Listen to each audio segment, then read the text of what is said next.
मजनू एक गरीब आदमी था और वो बाजार में खड़ा था। ओहो, आज तो यहाँ बाजार में कोई काम नहीं मिल रहा, ना किसी के यहाँ मजदूरी का ही काम है। ऐसे कैसे काम चलेगा? अरे ऐसे तो भूखे सोना पड़ जाएगा। अरे भोलू, कहाँ जा रहे हो? अरे मजनू, मैं तो दूसरे गांव जा रहा हूँ। यहाँ अपने गांव में आजकल काम ही नहीं मिलता। वहाँ एक बड़े जमींदार का घर बन रहा है, इसीलिए उसके यहाँ मजदूरों की जरूरत है। अरे वाह, फिर तो मैं भी साथ चलता हूँ। अरे काम की तो मुझे भी बहुत जरूरत है और साथ चलते हैं, शायद दोनों का भला हो जाए। अच्छा, मगर पहले शीलू भाभी को तो जाकर खबर कर दो। वहां दूसरे गांव जाकर मजदूरी करोगे तो फिर वहां पर कई दिन तक रुकना भी पड़ेगा। अगर शीलू भाभी को बिना बताए गए तब वो तुम्हें खूब भड़काएंगी। मैं अभी जाकर उसे बता देता हूँ। हाँ। मजनू शर्माकर घर जाता है और शीलू से कहता है, अरे शीलू, सुनती हो? हाँ, कान है तो सुनूंगी ही ना। कहिए, क्या हुआ?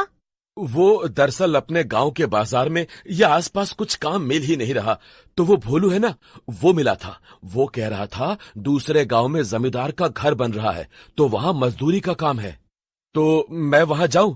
मुझे कुछ दिन वहां रहना भी पड़ेगा। मगर जल्दी आना, हाँ, और ज्यादा देर मत करना लौटने में, और किसी और औरत की तरफ देखना भी मत, वरना मैं तुम पर भरोसा करके तुम्हें भेज रही हूँ। मजनू थोड़ा सामान बांधकर दूसरे गांव जाने के लिए निकल जाता है। ये भोलू भी ना थोड़ी देर रुक जाता तो मेरे साथ ही चलता। पता नहीं इसको अकेले जाने में क्या मजा आता है। अरे सफर के लिए एक साथ तो होना ही चाहिए ना। इसी तरह खुद से ही बातें करते हुए मजनू दूसरे गांव जाने लगता है। चलते चलते रात हो जाती है, मगर अभी भी थोड़ा रास्ता बचा था। तभी अचानक से एक छोटे से खेत पर मजनू की नजर पड़ती है और उसे देखकर वो चौंक जाता है। मजनू को दूर से ही उस खेत में छोटी छोटी चमकती हुई चीजें दिखाई दे रही थीं। ये देखकर उसे उत्सुकता होती है और वो खेत के पास जाकर उसमें घुस जाता है। वहां का नजारा देखकर तो वो चौंक ही जाता है। मजनू बैंगनों को छूकर देखने लगता है, मगर उसे नहीं मालूम था कि ये बैंगन का खेत एक डरावनी चुड़ैल का था। अचानक से चुड़ैल वहां आ जाती है। क्यों रे, तेरी इतनी मजाल, मेरे खेत के बैंगन चुराने आया था? यहाँ तुझे बचाने कोई नहीं आने वाला, समझा? मेरे बैंगन चुराने का अंजाम तुझे पता नहीं। अब देख मैं तेरी क्या हालत करती हूँ। नहीं नहीं, मैं यहाँ चोरी करने नहीं आया था। मुझे छोड़ दो, जाने दो, छोड़ दो, बचाओ। बेचारा मजनू चीखता चिल्लाता रह गया, लेकिन चुड़ैल उसे नहीं छोड़ती और अपने साथ लेकर चली जाती है। वहीं कुछ दिन बीत जाते हैं और जब मजनू घर लौटकर नहीं आता तो शीलू सोचती है, उफ, 1 हफ्ता होने वाला है और ये अब तक घर नहीं आए।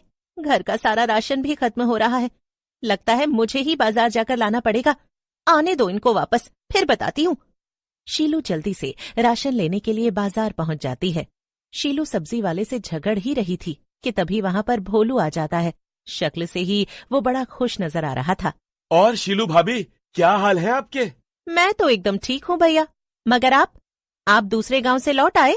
हाँ हाँ, मैं तो कल ही आ गया था। क्यों? अरे, आप आ गए तो फिर ये क्यों नहीं आए? मगर मजनू तो वहां आया ही नहीं था। मैंने उसे बुलाया था, मगर वो मेरे साथ नहीं गया, तो मुझे लगा कि आपने उसे मना कर दिया होगा। ये सुनकर तो शीलू के होश ही उड़ जाते हैं। क्या? नहीं आए? ऐसा कैसे हो सकता है? वो मुझसे पूछ कर गए थे। हैं? मगर वो तो वहां आया ही नहीं, और इसीलिए मुझे लग रहा था कि आपने उसको आने ही नहीं दिया होगा। कहीं मुझसे पीछा छुड़ाने के लिए घर से भाग तो नहीं गए? हाँ, ये मुमकिन है। वैसे भी बेचारा मजनू हमेशा आपसे इतना डरा हुआ रहता था। मजाक मत करो भोलू भैया, मैं जा रही हूँ दूसरे गांव उन्हें ढूंढने। दोनों मजनू को ढूंढने दूसरे गांव जाने लगते हैं। रात हो जाती है और वो भी चुड़ैल के बैंगन के खेत के पास पहुंच जाते हैं। हाँ, अभी तक तो ये कहीं भी नहीं दिखे। ये खेत में ऐसा क्या उगा है जो दूर से इतना चमचमा रहा है? चलो चलकर देखते हैं। दोनों खेत में चले जाते हैं और चमचमाते बैंगनों को देखकर एकदम हैरान रह जाते हैं। हाँ, ये तो कमाल है। मैंने ऐसे बैंगन का खेत पहले कभी नहीं देखा। चलो हम कुछ बैंगन तोड़ कर ले जाते हैं। ये बैंगन बाजार में बहुत महंगे बिकेंगे। अरे कुछ नहीं होगा, चलो बैंगन ले लेते हैं। भोलू शीला का कहना नहीं मानता और बैंगन तोड़ने लगता है, लेकिन तभी वहां चुड़ैल आ जाती है और भोलू और शीलू को पकड़ लेती है। अच्छा, तो तुम दोनों मेरे खेत के बैंगन चुराने आए हो? अब तुम दोनों की खैर नहीं। नहीं नहीं, मुझे छोड़ दो, मैंने कुछ नहीं किया। किसी को नहीं छोड़ूंगी, तुम सबको गरम तेल में तलकर खाऊंगी। चलो मेरे साथ।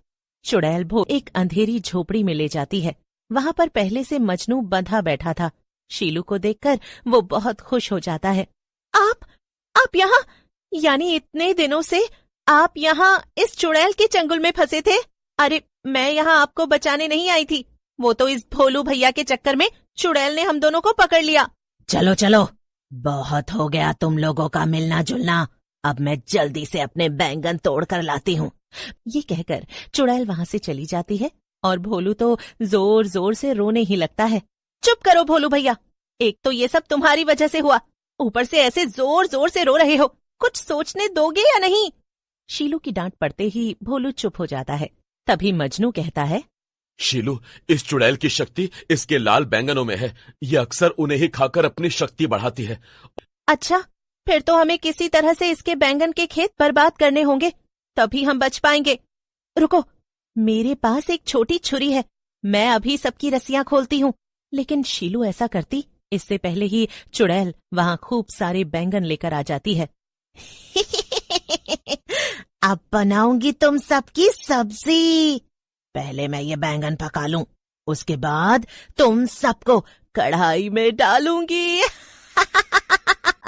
चुड़ैल जादू करती है और वहां एक बड़ी सी कढ़ाई आ जाती है और कढ़ाई में उन्हें पकाने लगती है। अब तो सिर्फ एक ही तरीका है, इस चुड़ैल को शक्ति इन बैंगनों से मिलती है ना, तो इसके बैंगन हम खा जाते हैं। मैं तुम दोनों के पैर की रस्सी अपनी छुरी से काट देती हूँ, फिर तुम दोनों एक साथ बाहर की तरफ भागना, ताकि इस चुड़ैल का ध्यान तुम दोनों की तरफ चला जाए, और फिर मैं इसकी सारी बैंगन की सब्जी खा लूंगी और मैं इसके जितनी ताकतवर हो जाऊंगी, फिर इसे आसानी से हरा दूंगी। 3 गिनते ही दोनों बाहर की तरफ भागते हैं। अरे, ये दोनों कहाँ भाग गए? अभी पकड़ कर लाती हूँ। चुड़ैल भी बाहर चली जाती है और उतनी देर में शीलू चुड़ैल की सारी बैंगन की सब्जी खा जाती है। वाह वाह, ये खाकर तो बड़ा अच्छा लग रहा है। अब जाकर इस चुड़ैल को सबक सिखाती हूँ। जैसे ही शीलू बाहर निकलती है तो वो देखती है कि चुड़ैल भोलू और मजनू को पकड़कर वापस ला रही थी। चुड़ैल की बच्ची, छोड़ दे इन दोनों को, वरना अच्छा नहीं होगा। तेरी इतनी हिम्मत? बेवकूफ औरत, तूने मुझसे जुबान लड़ाई? हाँ तो क्या कर लेगी? अभी बताती हूँ। चुड़ैल शीलू की तरफ बढ़ती है, मगर शीलू चुड़ैल को उठाकर हवा में उड़ा देती है। बचाओ! अब मैं बहुत शक्तिशाली हो गई हूँ। चलो तुम दोनों उठो, हम वापस अपने गांव जा रहे हैं। और फिर तीनों सही सलामत अपने घर वापस आ जाते हैं।